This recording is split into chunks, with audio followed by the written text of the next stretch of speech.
Hello, everybody out there. This is our first response video in YouTube. We're going to be responding to a discussion that's going on the Facebook Typewriters group. First, though, a little housekeeping. We just did a big article on Harris, Rex, and Demountable. As you can see, I got a Demountable number 2 in front of me. We will be doing some demonstrations of how these typewriters work and how they come apart. That's coming up in a little while. That's not going to be a quick thing like this is. Looking at the discussion that's going on the Facebook Typewriter group about collecting, though, the art of collecting typewriters, there was a mention on there, I wish I could remember at the moment who posted it, about a typewriter that had a strange finish on it. Yeah, it was an Underwood. Yeah, I want to remind everybody out there that the likelihood that the typewriter you're seeing as a standard was never touched up or rebuilt is really low. It's about 0. Yeah. In fact, you used to be able to find lots of these around. Check this out. Now look at this.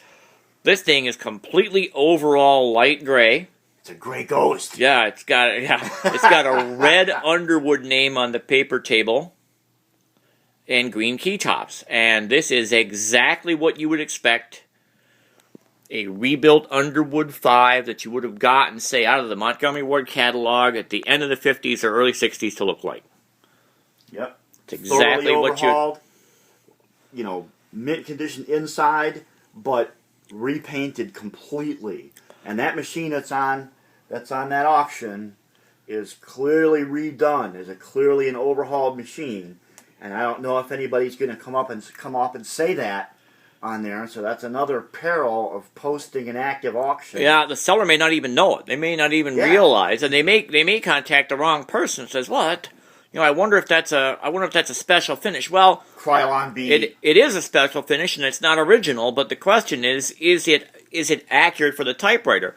Well, in the sense of the one you're looking at right now, absolutely it is. Now, are most collectors going to want this thing?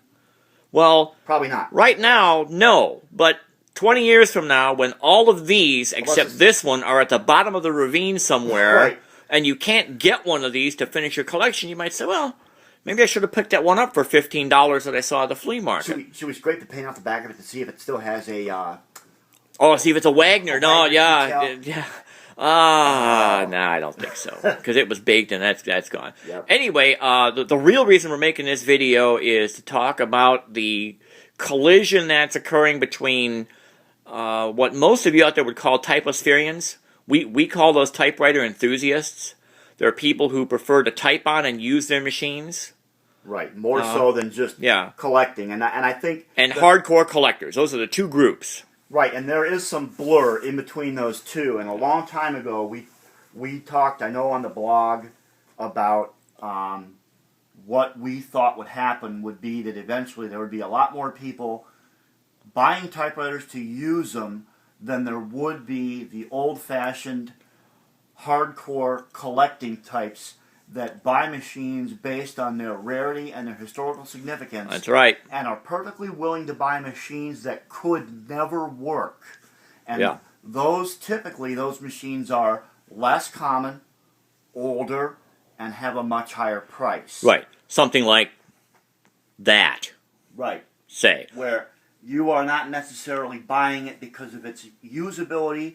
You're buying it because of its historical significance, its relationship to other typewriters, and its rarity. And now we get into the discussion about, is rare valuable? If you come back to this Underwood, how many of these have you ever seen before? Yeah, probably one. Yeah, these are pretty hard to find nowadays. So it's rare. And I'll tell you what. Does rare automatically equal valuable to the collectors, to the users, to that blur in between? Those are questions that have to be answered. But what we're talking about and what's going on in that post online is that what you're seeing is people sharing information about auctions, and then the price goes up. We just had a Royal that, 6 months or a year ago would have probably gone unsold. Go for over $800 because the users became aware of its typeface, which is desirable, and it drove the price up. We didn't. Right. Now I got to tell you, That is nothing new. That is absolutely nothing new. That's been way happening. back in the old days, different collectors would find out that there was a giant estate auction or combined estate auctions, and they would drive 3 states and then pretend to be shocked when they bumped into people they knew getting ready to raise paddles at the same auction. What are you doing here? Yeah, this is not the show up at an auction and somebody would say, "Oh, I didn't know you were coming here." Well, I wasn't going to tell you I was coming here. Right, yeah. So, the whole phenomenon is nothing new. And as I said on the post there, it's up to everybody who runs their own shop, whatever forum or venue it is, to make a decision about whether or not you're allowed to talk about ongoing auctions or not, and just stick with it. And what's really happening, though, is we're having a collision between hardcore collectors and typists. I have to be very frank with you. If you think that every time you share an auction link with a hardcore collector, expecting to just get information, that they're not also going to toss in on that machine, you're dealing with a rougher crowd than you might be predicting.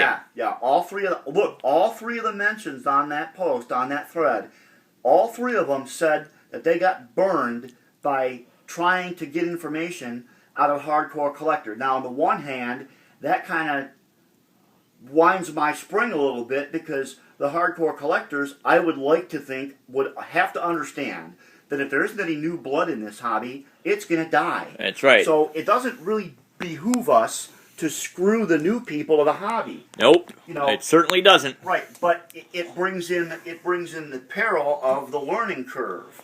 That's right. When people share information, they're doing so in an open market, and by revealing the existence of a machine, you might be showing it to somebody that wants it and didn't see it until you showed it to them. That's right. If I put the word typewriter in eBay right now and just hit search, I get like 35,000 items. Oh, yeah. So, the likelihood that one collector is going to see everything is 0. However, with the constrained search features that are available on eBay right now, and we all know they're there, We use them? On the eBay mobile app, the chances that nobody is going to see anything are also almost 0. Right. Nowadays, it's pretty hard for anything to go under the radar. That's right. It happens. It happens, and we're very happy when it happens. But I'll tell you, that Visograph I got, I think you all know now, I only paid $100 for that machine. Yep. And I had a far higher bid on it because I was absolutely sure it was going to skyrocket. I kept saying to Dave every day, how does nobody see this thing? What are they looking at? Where are they? And nobody else saw it. But that is the exception rather than the rule. And here's what's interesting about that auction too. Will, you were after that machine for its historical and mechanical significance. That's right. And whether it typed or not didn't really matter. That's right. And, we are having a collision between 2 different motivations of collecting. I see a lot of typospherians that have a large number of typewriters, and they want to be able to use them all. But as they begin to learn about the rarity of things, or odd typefaces, or they delve more into the history of their favorite brand, they come into conflict with the hardcore collectors who are after those significant pinnacle machines like we're talking about here. And, that has happened in many of the other forums that I participate in. And on every single one of them, I have to tell you, they have all decided to ban posting about active auctions. Now, if you rip a picture out of an active auction and put it up on the K98 forum for German rifles and ask, does this look legit? All of the people on there, myself included, will give you an answer. But we'll wonder where you got the picture. That's right. It will be allowed to stay as long as no one says, "Oh, I saw that on Gunbroker," or "I saw that on eBay." Right. Then the whole thread comes down and it's all gone. Yeah.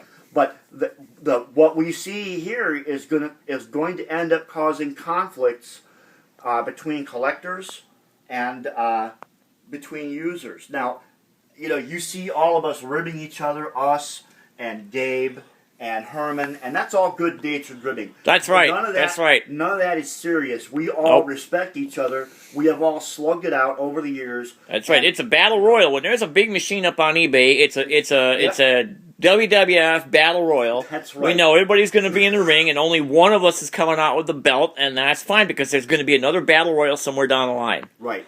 And so if you know, that's how this works. I hate to say it this way, and we say it a lot, but if you don't want to put your big boy pants on and get into that universe, then you're going to have to deliberately decide that if it happens to a machine you're watching, then you're just going to have to let it happen. Yeah. And, you know. So here's my advice to you. What can you come out of this video with other than a profound sense of disillusionment, loss? I need a different hobby. Yeah. So here's my advice to you. Where are those baseball cards?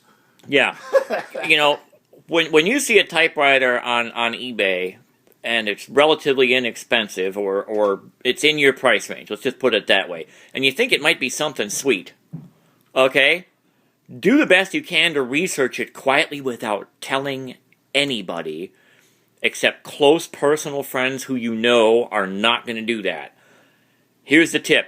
If you don't already know that a personal friend of yours won't bid out from under you that's right. before the auction, then you don't know enough to tell them.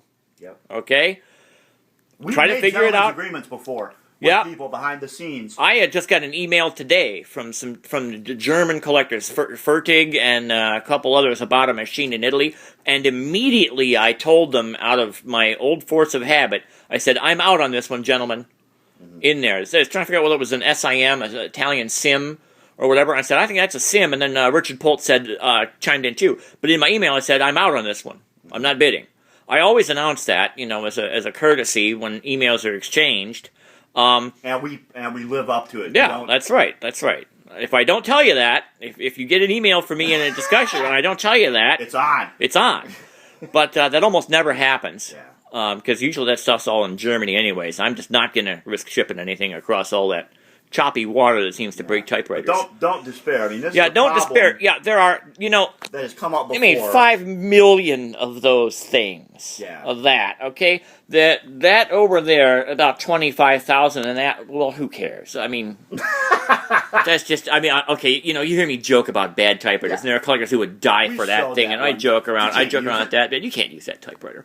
So, the point is, there's plenty of everything out there. Just be smarter about what you do and how you do it. And whoever the administrators are of the Facebook forum, I'll tell you what, I've got a shop with my name on it, the Portable Typewriter Forum. 2,400 members, formed it 12 years ago, long time ago. I made a decision then that ongoing auctions were fair game in there for the purpose of researching typewriters. People would say, hey, what is this? What is that? Because back then, that forum was formed. Well, we could do a whole history on internet forums of typewriters, couldn't we?